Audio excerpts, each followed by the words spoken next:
Amidst the coming attack on Second Amendment rights by Democrats in D.C., you've got an article, a pretty damn good article at thehayride.com. You seem to think that there's a number of reasons why the Supreme Court may, in fact, strengthen America's gun owners' rights. Explain that to us. It's been about 10 years since the Supreme Court has waded directly into the Second Amendment fight. 10 years ago, there was the Heller decision, which was a very important decision, finding that the right to keep and bear arms is both an individual right and a collective right. We've always known it was a collective right, which is the military, law enforcement, i.e. a militia. The Heller court in 2008 held that it was also an individual right to keep and bear arms, that the Second Amendment doesn't really make sense if it's also not an individual right. So there are several issues pending before the Supreme Court now.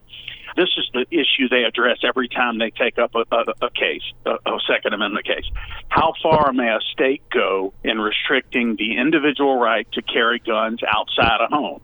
A home is always a sacrosanct place, but how far can a state go outside of a home, like in a car? In the past, in our history, we restricted violent felons from having the right to Second Amendment to keep guns. But what about felons who are not violent? What about cheating on tax returns? That is a felony, but it's not a violent felony. What about a DWI? Multiple DWIs can be a felony, but those aren't violent felonies.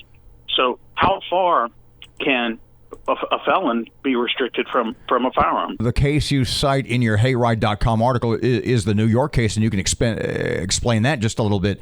You're pretty optimistic that this court will, in fact, defend Americans' gun owners' rights. I do. I think there's probably a 6-3 majority to do it. And again, we're not having to make a reach here. I've said many times on y'all's show that what is a strict constructionist? To me, a strict constructionist judge or justice is one who just looks at the plain language here of the Second Amendment and says, what does the right to keep and bear arms shall not be infringed? What does that really mean literally? What does it mean? And I think there are 6 justices who are going to say, states, y'all are going too far. The New York City case says that a gun owner literally cannot take their gun from their home to a gun range. Or to a second home, that's right. Now, let me tell you, interestingly, what these states are pretty sophisticated, too, and they can see the majority on the Supreme Court, Robert, and they don't want a strong pro-Second Amendment case coming out of it.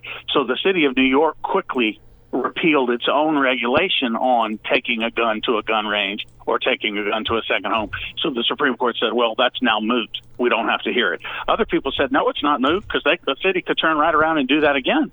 They're just going to keep dodging y'all. Every time it looks like y'all are going to hear a case, they're going to pull back their... But those kind of things, states are always trying to claw at the Second Amendment. That's right. Well, the president is now talking about an executive order to ban certain weapons or require stricter background checks or things like that. Is an executive order an end run around the court? Could it be?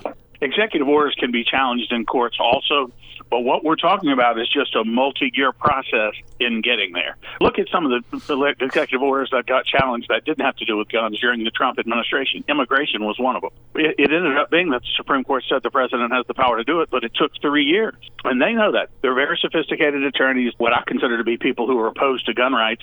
They figure out ways to use the courts, to use executive orders to at least stymie the process for several years as it works its way up to the Supreme Court. Some states, you can only have a weapon if there's a special need for self-protection. It doesn't say that anywhere in the Second Amendment. Every one of us, by being American citizens, has a special need for self-protection.